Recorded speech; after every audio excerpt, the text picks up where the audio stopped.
Gure kasuan gehiemat izaten zen emakume etorkinen errealitatea plazaratzea.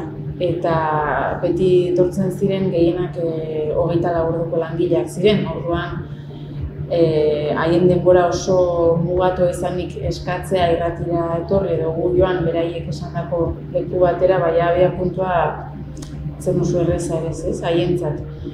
Eta niri zaien egiten zitzaidan, beraiek ez sentiaraztea erabiltzen ari ginela, ez? Gune genola haien errealitatea azaleratu eta kito, ez?